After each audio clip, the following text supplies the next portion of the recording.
El sonido metálico del cerrojo al romperse resonó en el pasillo estrecho como un golpe seco de martillo. Marta se quedó inmóvil, la mano todavía aferrada al pedazo de llave que ahora yacía inerte junto al suelo de la entrada. El destello rojo de la cinta adhesiva, gruesa y firme, marcaba la puerta del único apartamento que todavía guardaba sus pertenencias, aunque el sello del oficial de la justicia ya le impedía cruzar el umbral. «¿Qué vamos a hacer?», preguntó una voz temblorosa desde la escalera, mientras la pequeña figura de su hijo, Samuel, se aferraba a una de las 2 bolsas de pañales baratos que Marta había cargado con dificultad. «La fiebre no se baja, mamá». Marta apretó los dientes, sintiendo el peso de la preocupación hundirse en el pecho. El teléfono vibró en la bolsa de tela y una pantalla azul mostró el número del jardín de infancia.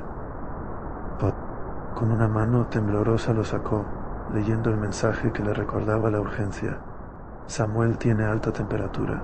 Necesita ser recogido inmediatamente». «Mira», exclamó la vecina de enfrente, Claudia, que había abierto la puerta de su propio apartamento con una mueca de impaciencia. «El propietario nos dio una orden. Si no pagamos antes de esta noche, nos tiran todo a la calle». Marta levantó la vista, intentando descifrar la cara de la mujer. La cinta roja que cubría la puerta de su vivienda parecía una metáfora de la vida que se le escapaba entre los dedos. La luz del pasillo parpadeó una vez, luego se apagó por completo, sumiendo el corredor en una oscuridad densa, interrumpida solo por el tenue resplandor de la pantalla del móvil. «¿Tienes alguna idea?», preguntó Claudia, cruzando los brazos sobre el pecho, sus ojos reflejando la frustración de una comunidad entera que había sido golpeada por la misma deuda. «La administración cerró el suministro eléctrico. No hay calefacción, no hay luz, y ahora ni siquiera podemos abrir la puerta con la llave rota». Marta miró a Samuel, que se agitaba ligeramente en su cuna improvisada, la respiración entrecortada por la fiebre. Se obligó a respirar profundo, como si el aire pudiera devolverle la claridad. «Tengo que ir a la guardería», dijo con voz firme, aunque el temblor del cuerpo traicionaba su miedo. «Necesito que alguien me ayude con la puerta. No puedo dejarlo así». «Yo puedo intentar forzarla», intervino una figura del fondo, la voz de un joven que vivía en el 3er piso, Alejandro, que había escuchado la conversación mientras intentaba reparar el tablero eléctrico. «Pero sin electricidad, los candados no ceden fácilmente. Necesitaremos una herramienta». Marta asintió, agradecida, pero también consciente de que el tiempo corría en su contra. El teléfono vibró de nuevo, esta vez con una llamada entrante. «Marta», preguntó la voz del director del jardín de infancia, grave y preocupado. «Samuel está empeorando, su temperatura supera los 40 grados. Necesitamos que lo traigas ahora mismo, antes de que sea demasiado tarde». Marta sintió cómo la presión en su pecho aumentaba, como si cada latido fuera un tambor que marcaba el ritmo de una carrera contra el reloj. Miró a Claudia, que se encogió de hombros, y a Alejandro, que ya buscaba entre los cajones de su habitación una barra de hierro o algún alambre que pudiera servir de palanca. «Vamos a intentarlo», dijo Alejandro levantándose con determinación. «Tengo una barra de hierro en el garaje. Si la usamos como palanca, tal vez podamos romper el cerrojo sin necesidad de la llave». Marta tomó la mano de su hijo, sintiendo el calor de su piel contra la suya, y se dirigió hacia la puerta de su apartamento. La cinta roja crujió bajo la presión de sus dedos, pero no cedía. La oscuridad del pasillo la envolvía como una niebla densa, y el eco de sus pasos resonaba en el vacío. Cada paso la acercaba a la puerta de la habitación donde el pequeño Samuel esperaba, tembloroso y febril. «¿Qué pasa si no logramos abrir la puerta?», preguntó Claudia. Su voz temblorosa se perdió en el silencio que se había asentado.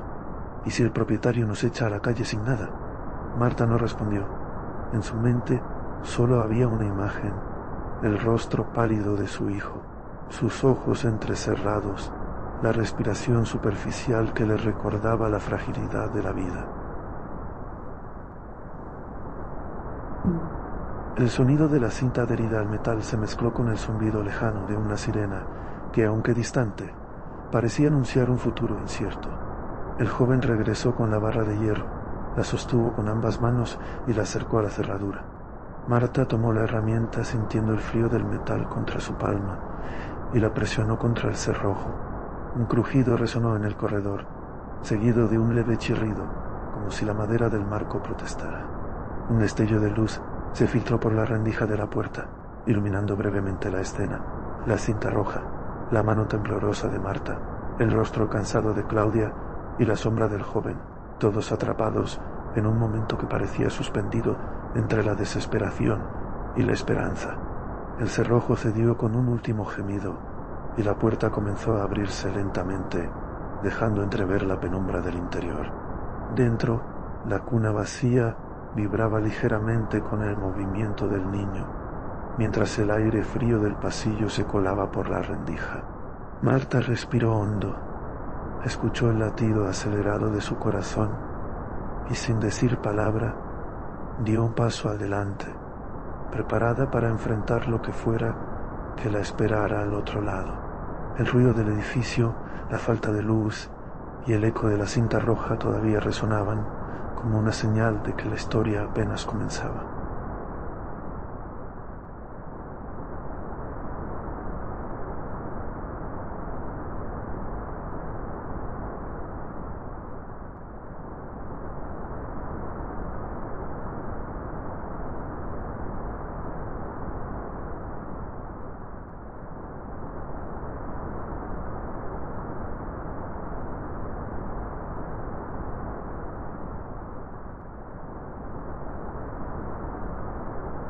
Se sentó en el borde de la acera frente al centro de salud, abrazando con fuerza al niño que sollozaba entre los pliegues de una chaqueta demasiado grande.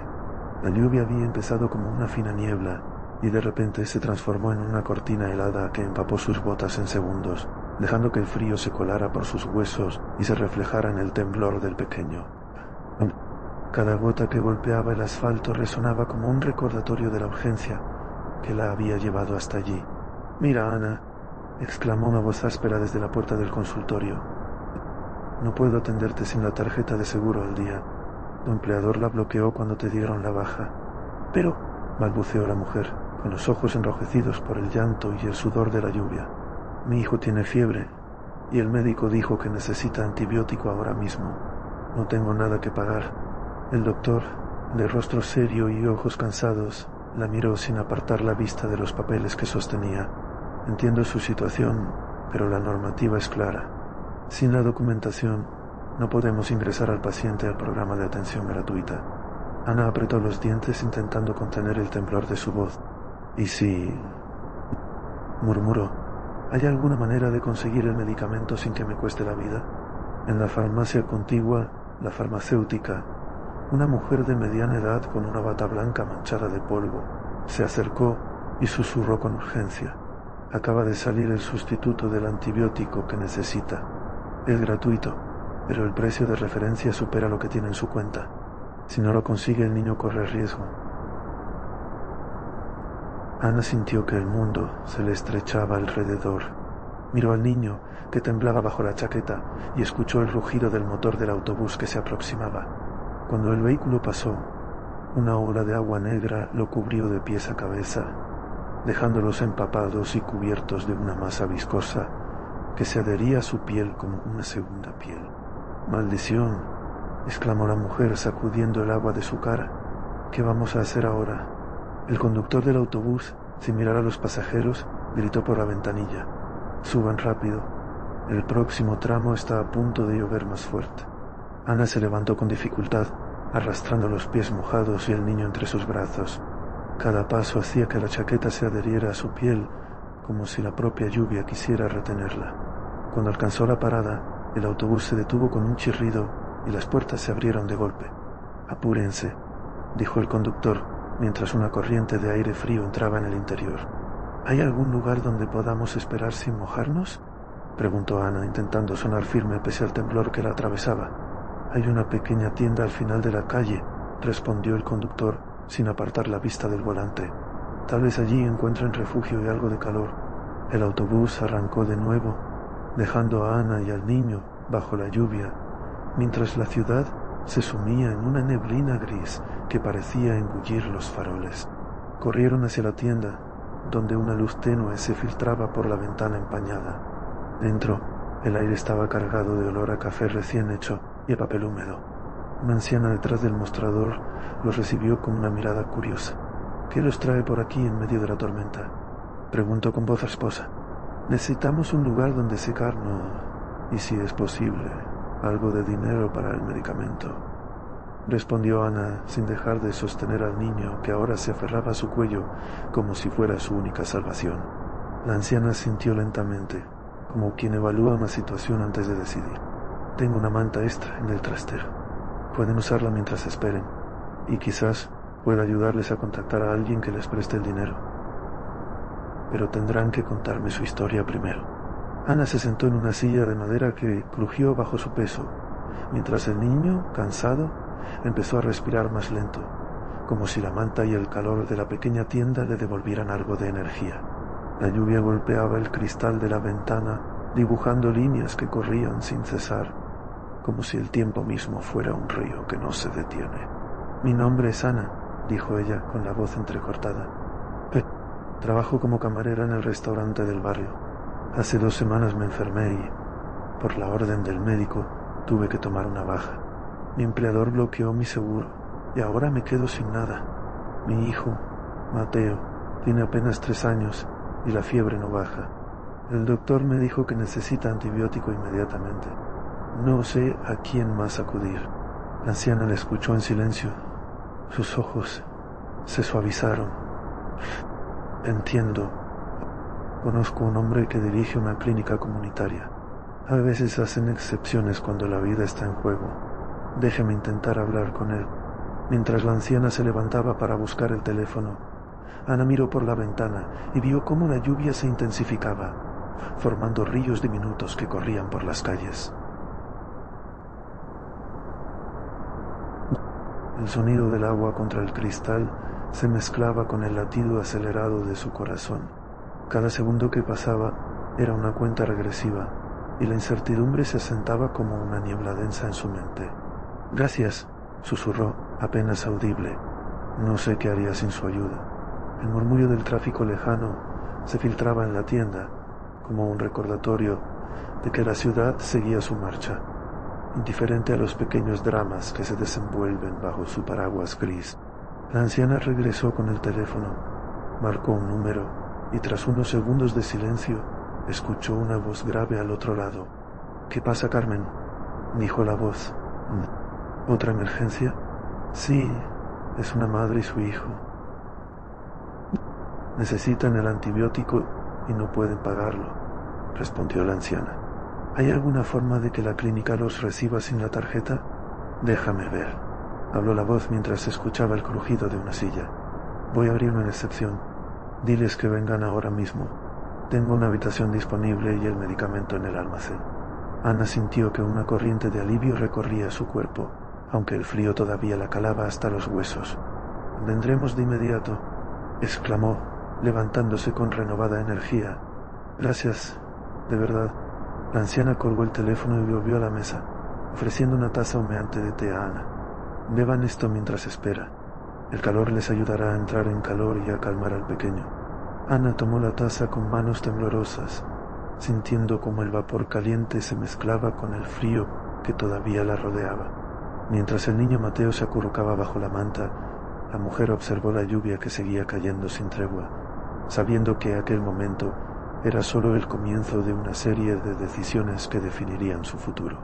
«Vamos a salir de aquí», dijo mirando al niño. «Pronto estaremos en la clínica y todo se solucionará». El sonido del timbre de la puerta resonó en la tienda, anunciando la llegada de alguien que, sin saberlo, estaba a punto de abrir una puerta que cambiaría el curso de sus vidas.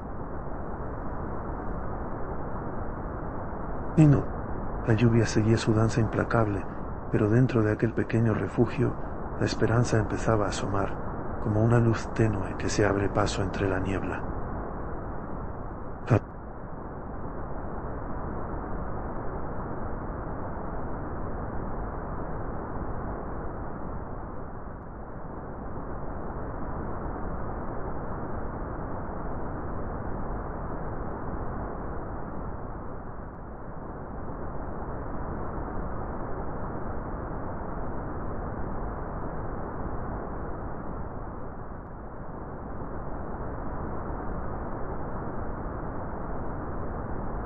Marta se había deslizado sobre el mármol del bar del puerto y la pesada bandeja de cerámica que llevaba se volvió contra ella con un sonido que rompió el murmullo de la música de fondo. El estruendo del vidrio estrellado se extendió por el local como una ola de cristal, ahogando momentáneamente la canción que había acompañado la madrugada de los pescadores y los marineros. Los clientes levantaron la mirada, algunos con una sonrisa que se volvió incómoda, otros con una mueca de irritación. «Mira lo que has hecho», exclamó el camarero del fondo, mientras la espuma de la cerveza se desbordaba de una jarra que había quedado sin su soporte. Marta se agachó, sus manos temblorosas recogiendo los fragmentos de la bandeja rota, sus ojos buscando el reflejo de la luz en los pedazos. Cada fragmento parecía recordarle la presión de la jornada, a cuenta de la que dependía su familia.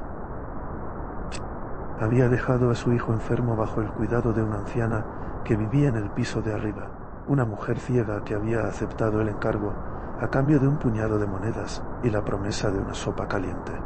Marta había decidido aceptar el turno nocturno, aunque fuera a precio de sangre, porque el alquiler del pequeño apartamento no se pagaba solo con la luz de la cocina. El dueño del bar, don Luis, se acercó con paso firme. Su rostro, curtido por los años y el sol del puerto, mostraba una mezcla de autoridad y cansancio. «Marta», dijo con voz grave, «el vidrio no se paga solo con disculpas. Cada fragmento tiene su precio». Marta levantó la mirada. Sus ojos húmedos reflejaban la tenue luz de los faroles colgantes. «Lo sé, don Luis. Lo siento mucho. Haré lo que sea necesario». Don Luis sacó una libreta de notas y comenzó a enumerar la multa. Cada cifra parecía un golpe más en el pecho de Marta, pero ella no se dejó vencer. Sabía que la única salida era seguir trabajando, aunque la noche se hiciera larga y el cansancio la arrastrara a la sombra. 15 euros por el vaso del cóctel, 10 por la jarra del vino y 20 por el daño a la mesa, anotó el dueño, sin levantar la vista. Marta asintió, tomando la libreta y los billetes con manos temblorosas. Mientras guardaba el dinero en su bolsillo, un cliente borracho, de mirada vidriosa y voz arrastrada, se acercó a ella. Camarera», gruñó, agarrando su delantal por la espalda. «Si no me llevas al fondo, te acuso de robarme el monedero». Marta sintió el agarre fuerte, la tela del delantal rasgándose bajo la presión. Su corazón latía con fuerza, y la voz del hombre resonaba como un eco de amenaza en la pequeña sala. «Déjame en paz», replicó ella, intentando zafarse. «No tengo nada que ver con su monedero». El hombre soltó un rugido, su aliento cargado de alcohol, y la empujó contra la barra. Los clientes, ahora más atentos, observaban la escena con curiosidad y una leve tensión. Marta, con una rapidez que no sabía que poseía, giró el cuerpo y empujó al hombre contra una columna de madera. El golpe resonó y el hombre cayó, soltando el delantal y gimiendo mientras se retorcía en el suelo. «Basta», exclamó don Luis, acercándose con paso decidido. «No toleraremos violencia aquí. Sal de aquí o te llamaremos a la policía». El cliente, aún tambaleándose, se levantó con dificultad y entre jadeos se alejó hacia la salida del bar, murmurando insultos que se perdían en la música que volvía a sonar con más fuerza. Marta, aún con el pecho agitado, respiró hondo y se apoyó contra la barra, intentando calmar el temblor que recorría sus manos. Sus ojos se dirigieron, casi sin querer, al gran ventanal que daba al muelle. En la penumbra de la noche, una luz azulada parpadeaba junto al viejo camión de la compañía de remolques. El sonido de la sirena de la grúa se mezclaba con el rugido del mar. «No puede ser», exclamó Marta sin poder creer lo que veía. Mi coche, el vehículo, un viejo sedán de color gris, estaba siendo levantado por la grúa mientras la cadena se aflojaba. El mecánico del puerto, con la capucha puesta, miraba con indiferencia la escena, como si fuera un acto cotidiano en el que la vida de Marta no tuviera mayor peso que el acero que sujetaba el motor del automóvil. Marta sintió como el frío de la noche se colaba por la ventana, y una corriente de pensamientos la arrastró hacia el apartamento de arriba. donde la anciana ciega y su pequeño hijo esperaban en la penumbra. La culpa y la urgencia se mezclaron en su interior, como el sonido del cristal roto que todavía resonaba en sus oídos. «Tengo que irme», murmuró para sí, mientras guardaba los billetes en el bolsillo y se dirigía hacia la salida del bar. El eco de sus pasos se perdió entre el bullicio del puerto, dejando atrás la música, los fragmentos de vidrio y la promesa de una noche que apenas comenzaba.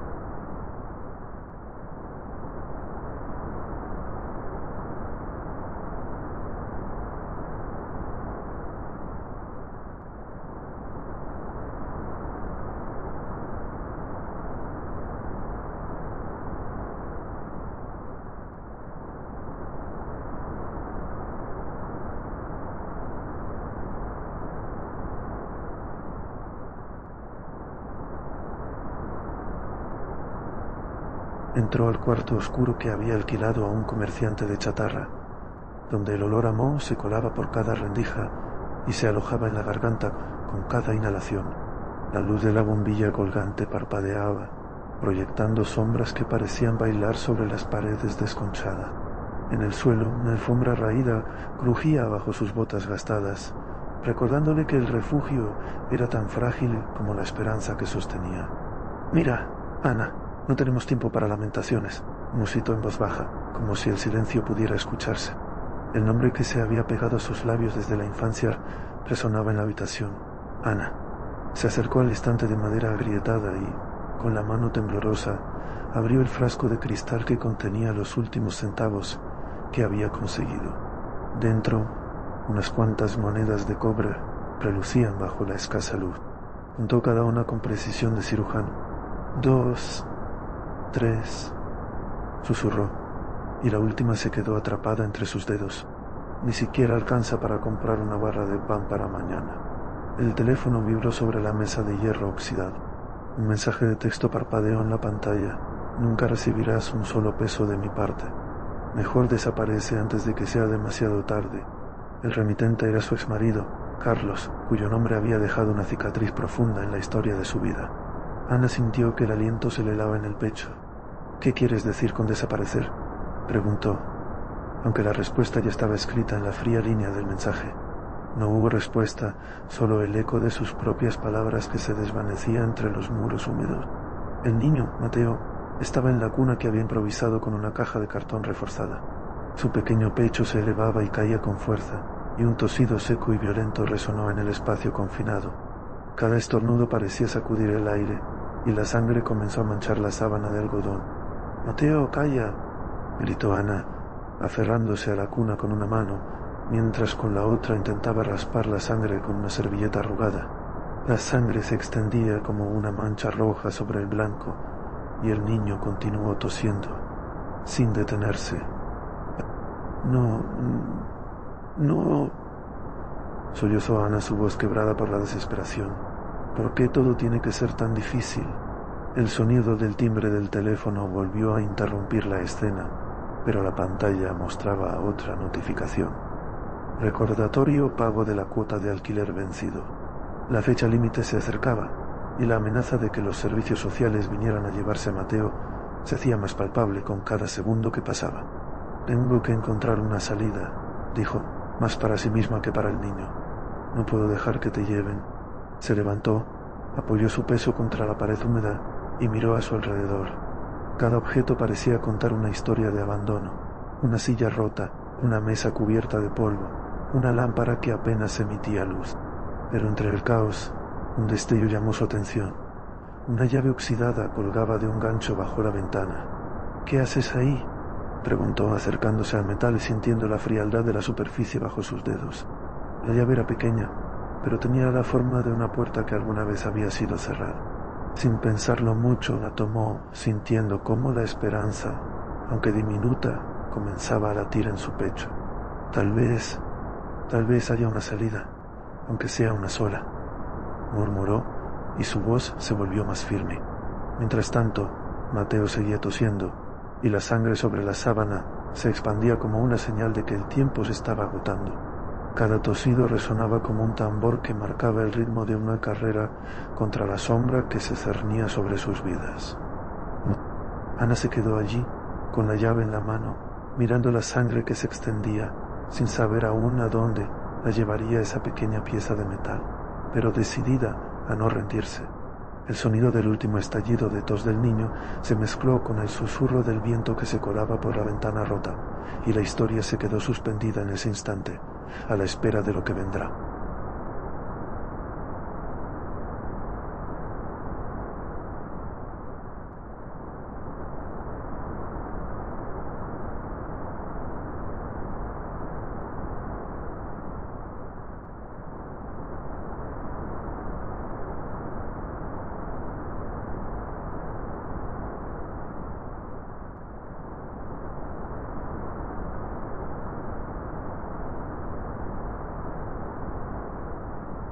Marta se detuvo frente a la puerta de la oficina del usurero, apretando entre los dedos las escrituras de la única parcela que le quedaba tras la muerte de sus padres. El papel crujía bajo la presión de sus manos temblorosas. Era lo último que poseía, la única garantía de que el futuro de su hijo no se desvaneciera entre deudas y desalojos. El hombre que la había llamado había sabido de su situación desde el primer día, y la oferta que le había hecho era una burla, un porcentaje ínfimo del valor real del terreno, suficiente solo para cubrir los intereses que ya se acumulaban. El edificio de ladrillos gastados se alzaba en una calle donde el polvo se mezclaba con el olor a humo de los hornos de panaderías cercanas. En la escalera de la entrada, dos hombres de aspecto cansado pasaron de largo, sus voces apenas un susurro entrecortado. ¿Has escuchado lo de limpieza de la casa de la esquina?, murmuró el más bajo, mientras ajustaba la gorra. Sí, dicen que van a desalojar a los que no pagan. No sé cuántos más van a quedar sin techo, respondió el otro, con una risa amarga. Marta no les prestó atención. Su mirada estaba fija en el número de la puerta. Cuando el usurero la recibió, la cerró con llave y la hoja de la ventana se deslizó con un clic seco. Mira, Marta, no tengo tiempo para rodeos, dijo, con una voz que mezclaba frialdad y una extraña urgencia. Firmaré el contrato si me haces un favor. Necesito que transportes una carga a la zona industrial y a cambio te daré el papel que necesitas. No será nada peligroso. Solo un camión y unas cajas. ¿Qué clase de carga?, preguntó Marta, intentando ocultar el temblor de su voz. Solo mercancía general. Nada que requiera papeleo especial. El usurero la observó con una sonrisa que no alcanzaba sus ojos. ¿Aceptas? Marta tragó saliva, sintiendo cómo la presión del teléfono en su bolsillo se intensificaba. La batería había caído en silencio unos minutos antes. Su madre, enferma en el apartamento de al lado, dependía de ella para mantener el suministro de medicamentos que su hijo necesitaba para controlar su asma. Cada minuto que pasaba sin hablar con ella era una amenaza latente. No sé si puedo, murmuró, mirando los documentos con la mirada fija. Tengo a mi madre y a mi hijo. Pero no puedo dejar a mi hijo sin su medicina. No te pido que la dejes sola, replicó el usurero, acercándose un paso.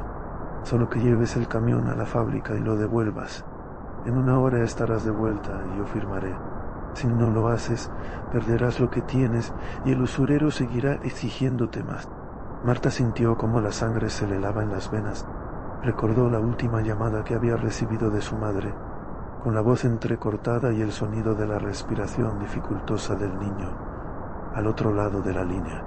La imagen de su hijo, con los ojos cerrados, luchando por respirar, la atravesó como una corriente de hielo. ¿Y si no lo hago?, preguntó la voz quebrada. Entonces perderás la parcela y yo podré reclamar el resto de tus bienes. No quiero que eso suceda, Marta. Confío en que harás lo necesario. Un ruido sordo resonó en el pasillo cuando la puerta se abrió ligeramente, dejando entrar una ráfaga de aire frío que hizo temblar los papeles en las manos de Marta. Por un momento, la figura de su madre apareció en el umbral, con la cara demacrada y los ojos llenos de una tristeza que Marta no había visto antes. «Mamá, estoy en problemas», susurró Marta, sin poder ocultar el temblor en su voz. «Necesito que me ayudes, pero el teléfono se apagó y no puedo llamarte». La madre asintió lentamente, como si entendiera la gravedad del momento, y señaló con una mano temblorosa la puerta de salida. No había palabras que pudieran explicar la decisión que Marta estaba a punto de tomar, pero el peso de la responsabilidad la empujó hacia adelante. «Voy», dijo, con una determinación nacida del miedo y la esperanza. «Haré lo que sea necesario para que mi hijo tenga su medicina». El usurero la observó mientras ella se giraba, tomando los documentos con fuerza y dirigiéndose hacia la salida. La puerta se cerró tras ella con un golpe seco, y el eco de sus pasos resonó en el pasillo vacío. Afuera, la ciudad seguía su rutina, indiferente a la lucha de una madre que, en medio de la oscuridad, buscaba la luz para su hijo. Marta salió al frío de la tarde, con la carga bajo el brazo y la certeza de que cada kilómetro recorrido sería una apuesta contra el tiempo y contra la sombra que se cernía sobre su familia. El motor del camión rugió en la distancia y ella, sin mirar atrás, se sumergió en la carretera que la llevaría, sin saber aún, a los peligros que aguardaban más allá del horizonte.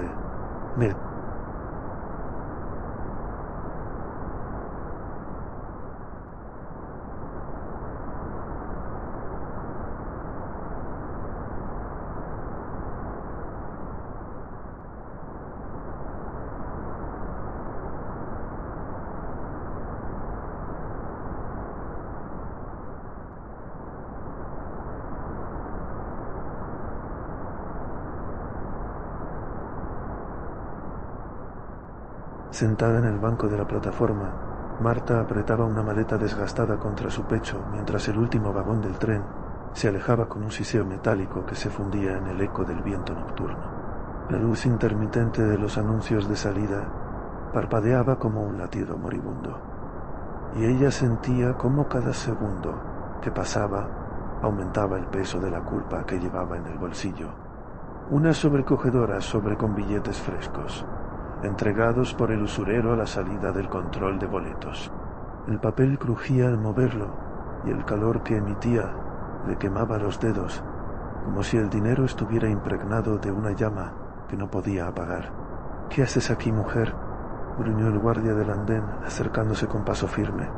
Su chaqueta de seguridad relucía bajo la luz fluorescente y sus ojos, endurecidos por años de vigilancias, escudriñaban la escena. «Solo esperaba a mi hijo», murmuró Marta sin levantar la vista, mientras el pequeño de apenas 4 años se aferraba a su mano y sollozaba en un tono que se mezclaba con el ruido del tren que se alejaba. «Este lugar no es una pernoctación para vagabundos con niños». El guardia alzó la mano como si la orden fuera una sentencia. «Desaparezca o llame a la policía». Marta respiró hondo, sintiendo como el aire se volvía denso alrededor de su pecho. El niño, cansado de los llantos, dejó caer la cabeza sobre su hombro y, contra toda expectativa, se quedó inmóvil. El llanto cesó y, en un instante, su pequeño cuerpo se relajó, entregándose al sueño. Pero al abrir los ojos, Marta notó un brillo inusual en su frente, una palidez que parecía extraída del hielo. Un escalofrío recorrió su espina dorsal, más intenso que cualquier fuego que hubiera sentido al tocar el dinero. «¿Qué te pasa?», preguntó con la voz temblorosa acariciando la frente del niño. El niño no respondió, solo respiraba de forma regular, su aliento formando pequeñas nubes en el aire frío de la noche. Marta sintió que el tiempo se dilataba como si cada segundo se estirara en una eternidad de incertidumbre. Miró la sobra en su bolsillo y, con manos temblorosas, la sacó. El papel estaba ligeramente húmedo, como si la lluvia de la madrugada lo hubiera tocado sin que ella lo notara. «Mira, esto es», dijo, intentando abrir la sobre con los dedos. El sello se deshizo con un crujido seco, revelando no los billetes esperados, sino una hoja amarillenta, doblada con precisión. Un billete de avión con el nombre Isabel Martínez impreso en letras elegantes y una fecha que marcaba 1973. Marta sintió que el mundo a su alrededor se desmoronaba y se reconstruía al mismo tiempo.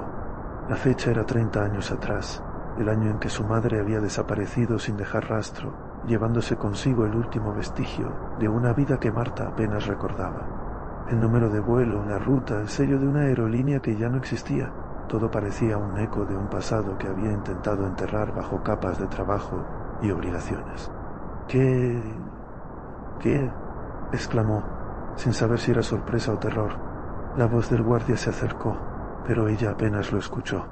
«¿Qué es eso?», preguntó el guardia mirando la hoja con curiosidad. «Un boleto de mi madre». Marta sostuvo el papel frente a la luz, como si fuera la única pista que quedaba de una historia que creía perdida. «Desapareció cuando yo tenía apenas 5 años. Nunca supe a dónde fue». El guardia frunció el ceño, pero no dijo nada. El niño, ahora dormido, tenía la frente cubierta de un sudor frío que brillaba bajo la luz del andén. Marta se obligó a respirar, a intentar calmar el latido que resonaba en sus oídos como un tambor de guerra. «¿Quieres que me quede aquí?», preguntó el guardia, su tono más suave, aunque todavía firme. «No». Marta se levantó, tomando la maleta y el boleto con una determinación que recién descubría en sus labios. «Tengo que encontrarla. No importa cuánto cueste». El guardia la observó mientras se alejaba, la figura de la mujer recortada contra la noche, con el niño dormido en brazos, la mano temblorosa sosteniendo el recuerdo de una madre que había volado hace 3 décadas. El tren ya se había perdido en la oscuridad, pero el viaje de Marta apenas comenzaba.